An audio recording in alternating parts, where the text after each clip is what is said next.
Today, Kenya experienced an unprecedented attack on its democracy, rule of law, and the integrity of its constitutional institutions. An otherwise legitimate expression of the fundamental rights and freedoms of assembly, demonstration, picketing, and petitioning of public authorities by a section of law-abiding citizens of the Republic of Kenya was infiltrated and hijacked by a group of organized criminals. Most regrettably, today's attack on Kenya's constitutional order has resulted in the loss of lives, also destruction of property and desecration of institutions and emblems of our sovereignty. Today's events mark a critical turning point on how we respond to grave threats to our national security. I assure the nation that the government has mobilized all resources at the nation's disposal to ensure that a situation of this nature will not recur again at whatever cost. I thank our security officers who are on duty today for applying themselves to the best of their abilities in the defense of Kenya and its people.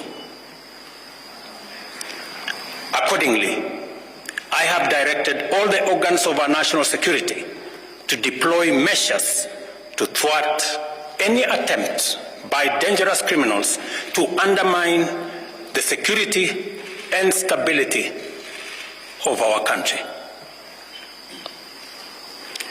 As the people of Kenya go to bed tonight, I give you my assurance that your security, that of your families and property remains my utmost priority.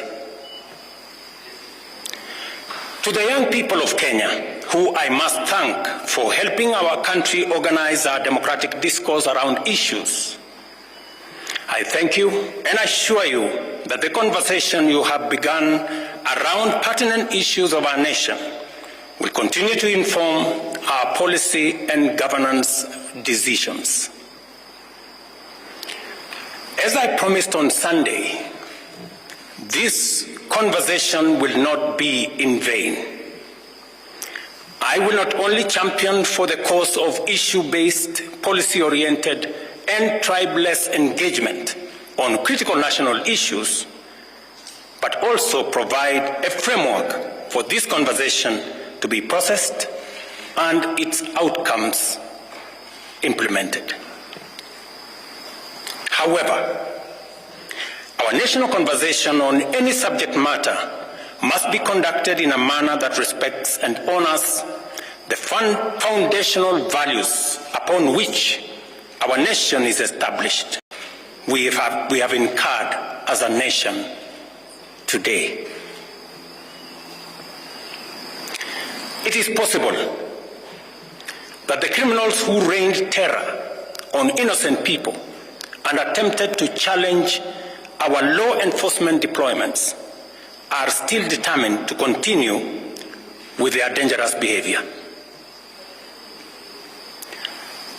I assure the nation of the government's determination to fulfill its constitutional duty of protecting the people of Kenya against all forms of harm. I hereby put on notice the planners, financiers, orchestrators, and abettors of violence and anarchy that the security infrastructure established to protect our republic and its sovereignty will be deployed to secure the country and restore normalcy.